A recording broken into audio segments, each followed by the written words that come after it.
3, 1. Hello, it's Bill, the knee pain guru. Welcome to Monday, April 6, 2020. How's everybody doing? Hanging in there with all your stay in place and social distancing and things like that? Hang in there. It'll be okay. Just stress and tension we're all dealing with. Today's video, today's training, we're going to talk about knee surgery or not. What to do with a floating meniscus tear. And the origination of this video comes from a question that came in on the YouTube channel over the weekend. So we're going to get to that training in just a moment. If you have questions, please put those in the live chat over on the side.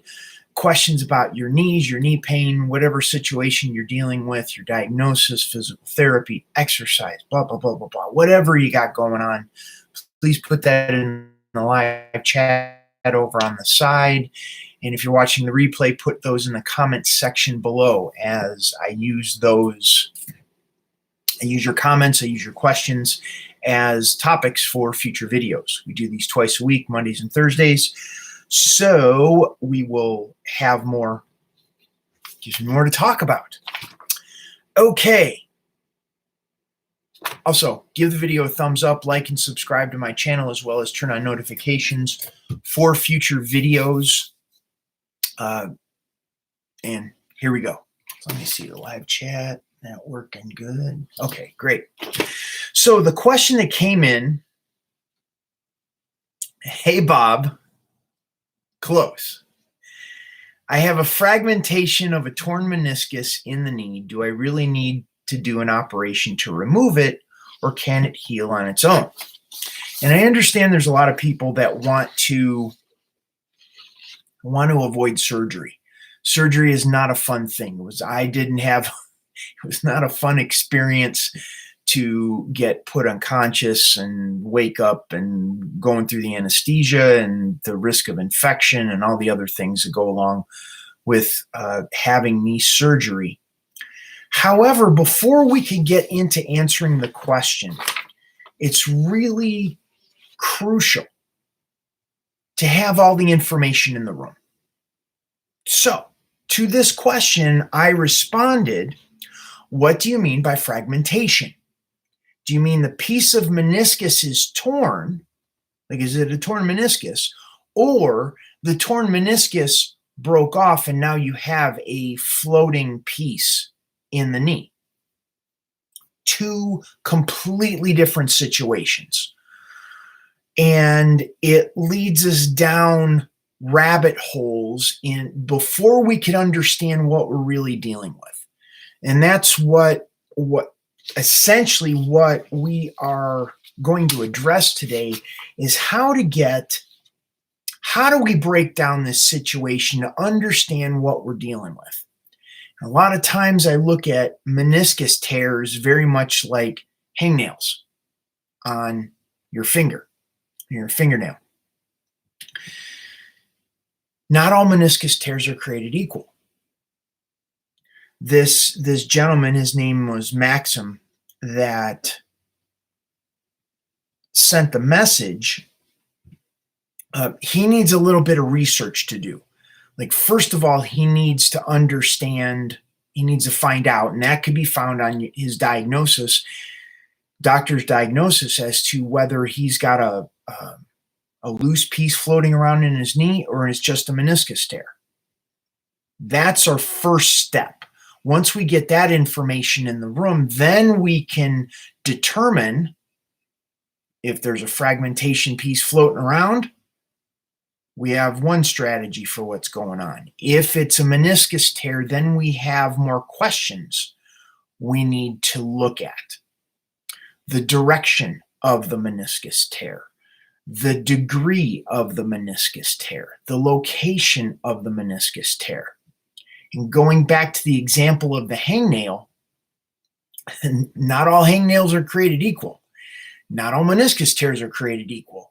So we have to get an idea of the location of the tear, the degree of the tear, the direction of the tear, in order to determine, well, maybe it's something that can heal on its own, or if it can't heal, how painful is it?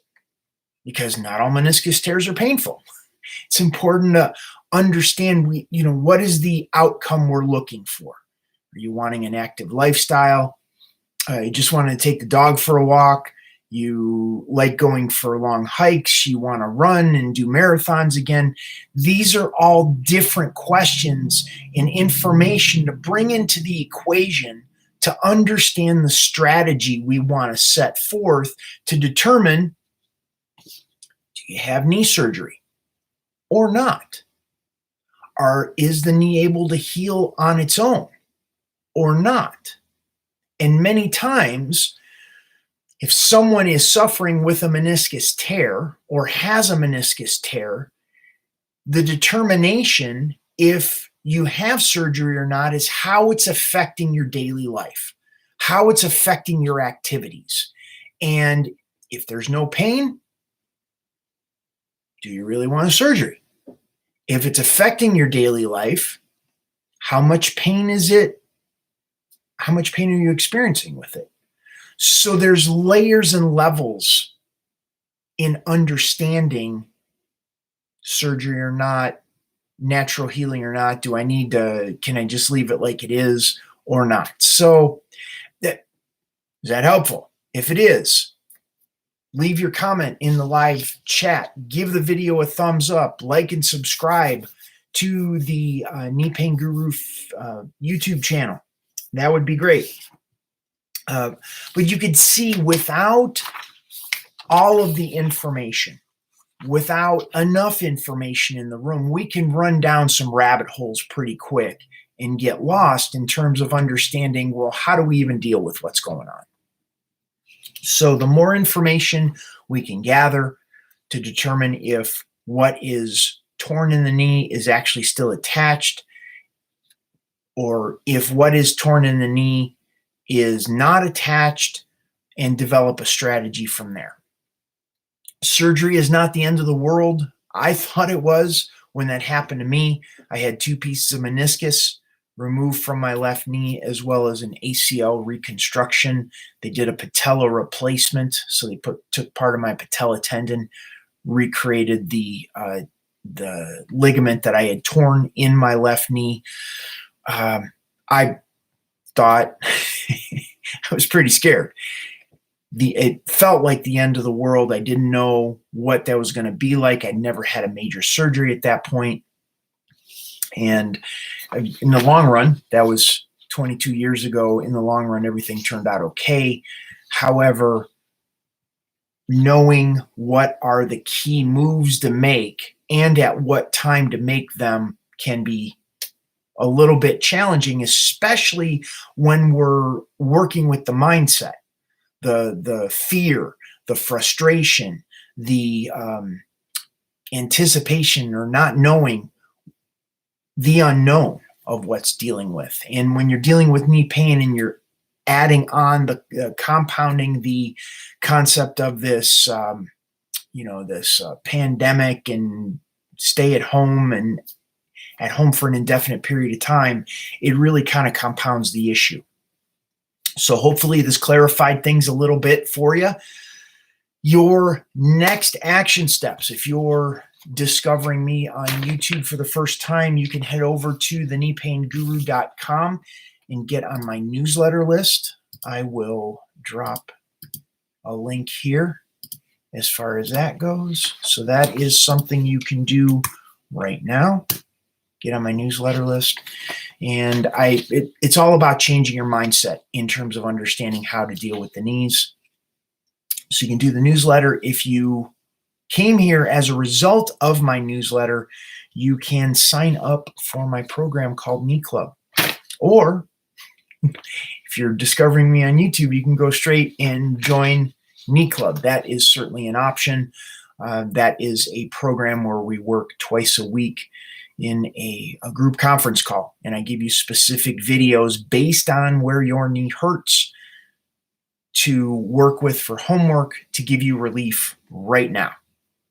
And that's what we focus on, is creating comfort in the knee. When you create comfort in the knee, the relief is immediate. It works with the speed of the reflexes. The reflexes, like when the doctor taps your knee with their hammer and their knee jumps, reflexes you can't control. When you put the body in a position of comfort, it relaxes tension, gives relief pretty quickly. So that's what I have for today. Once again, if you're watching the replay, put the comments below. Let me know what you think. Good stuff, bad stuff, topics for future videos. Let me know. Okay, Bill Paravano, the knee pain guru, going to sign off for today. Have a wonderful day, and I will see you on the next video.